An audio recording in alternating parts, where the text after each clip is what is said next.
Bullying, presented by Faith Graves, Mallory Majors, and Paula Hickerson. Bullying. Bullying is an unwanted, aggressive, or passive behavior among school-age children that involves a real or perceived power imbalance.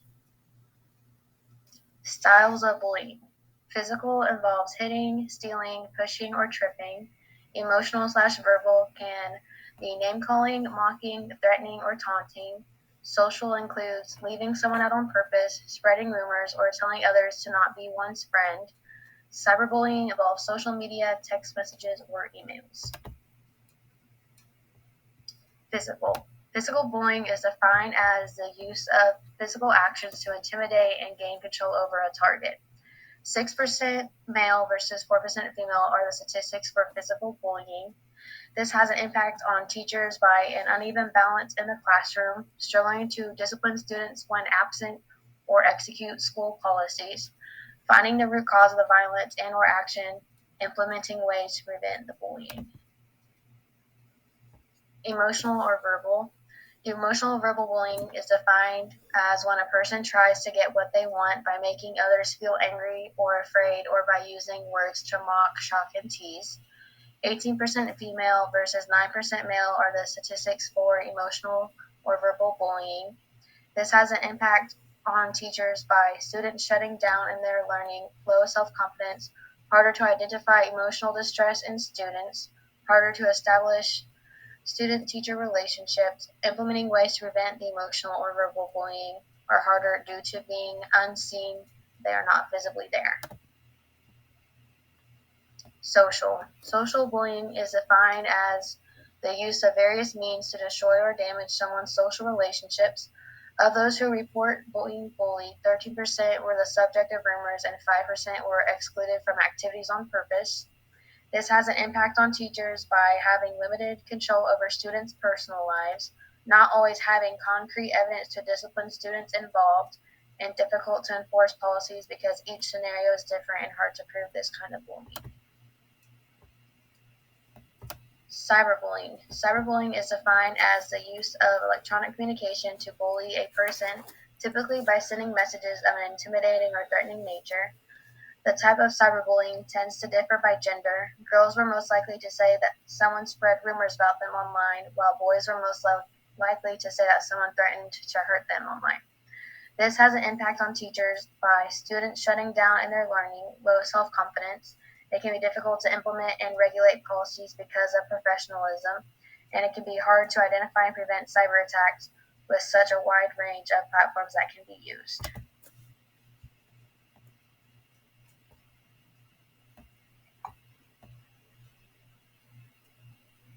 Where students get bullied. The hallways or stairwells, 43%.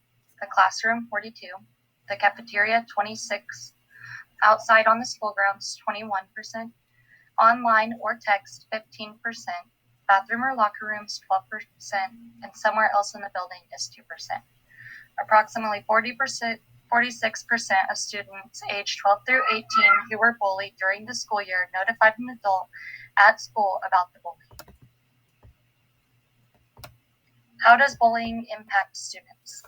Students who experience bullying are at an increased risk for depression, anxiety, sleep difficulties, lower academic achievement, and dropping out of school. Students who are both targets of bullying and engage in bullying behavior are at greater risk for both mental health and behavioral problems than students who only bully or are only bullied. Bullying also impacts a student's work ethic, self-confidence, and self-love. For example, rumors and name-calling can make that person feel degraded. That particular student can start believing those negative remarks about themselves. How does bullying impact families? Families of students who have been bullied are at an increased risk for feeling depression, helplessness, fear, agitation, anger, anxiety, and powerlessness. There is a strong association between bullying and suicide-related behaviors, but this relationship is often mediated by other factors, including depression, violent behavior, and substance abuse. Families will be severely affected if faced with these potential outcomes of bullying. How does bullying impact an administration? Bullying can affect administration because they are the face of the school and are the ones who have to answer to parents. They are typically the ones to blame in bullying situations. They create the school's policies, and the faculty have to implement those plans. Are their policies effective? Are they non-effective? If parents are not satisfied with the administration's involvement in prevention of bullying or the way they handle an incident, then the parents can leave reviews about the school or administration, which can affect the enrollment numbers for the following year. Oklahoma anti-bullying laws. Oklahoma Statute Annotated Title 21, Section 48-1190, hazing. Hazing is any situation that was created with the intent of humiliating, endangering, harassing, or ridiculing someone, and in the state of Oklahoma, it is illegal.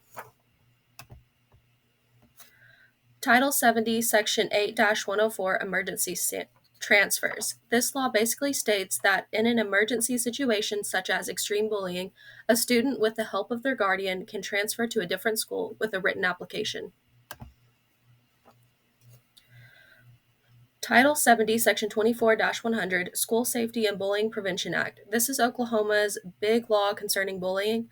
The slides that follow cover specific parts of this act, but its main purpose is to create a safe, anti-bullying environment in Oklahoma schools. According to Section 4 of this act, harassment, intimidation, and bullying means any gesture, written or verbal expression, or physical act that a reasonable person should know will harm another student, damage another student's property, place another student in reasonable fear of harm to the student's person, or damage to the student's property, or insult or demean any student or group of students in such a way as to disrupt or interfere with the school's educational mission or the education of any student. In Section 4 of this act, school districts are required to adopt a policy that states how incidents of bullying will be dealt with and how students are expected to act in schools.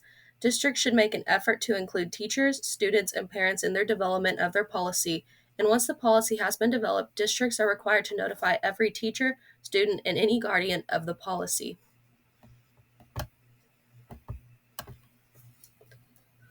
In Section 5 of this act, each public school in Oklahoma is required to establish a safe school committee that has at least 7 members. Members of this committee should include teachers, guardians, students, and school officials, and administrators, school staff, school volunteers, community members, and local law enforcement can be members of this committee.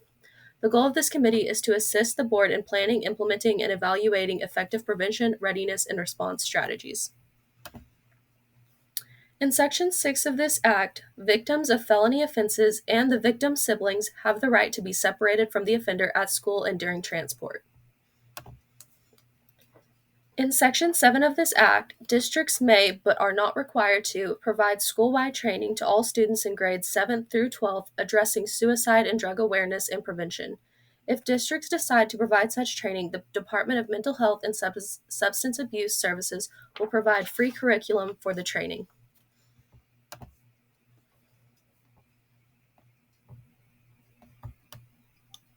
Do Oklahoma anti-bullying laws and regulations cover cyberbullying that occurs off campus? They do not cover these instances of cyberbullying. Do Oklahoma anti-bullying laws and regulation include protection for specific groups? Oklahoma does not provide any specific protection.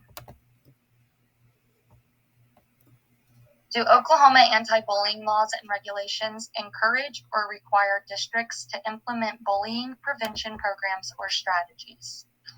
Oklahoma laws do require schools to implement bullying prevention programs. Do Oklahoma anti-bullying laws and regulations encourage or require districts to train teachers and other school staff on how to respond to bullying incidents? They do require teachers to receive training in preventing, identifying, responding to, and reposting bullying.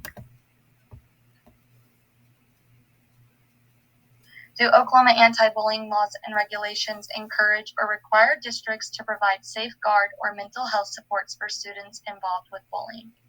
Oklahoma laws do require school districts to have strategies in place for referral services, guidance, and academic intervention for targets of bullies and their families.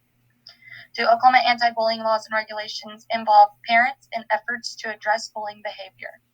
The laws do require that school boards to make an effort to involve teachers, parents, administrators, school staff, school volunteers, community representatives, local law enforcement agencies, and students in developing bullying policies. Warning and cautions for teachers. Teachers need to know their students and be able to recognize behaviors that are abnormal. Teachers need to diligently create a safe and respectful classroom environment. Teachers need to strictly enforce anti-bullying policies. Teachers should be involved in the creation of anti-bullying policies in their school by joining the Safe School Committee, and they should have a plan of action in place to address bullying in their classroom.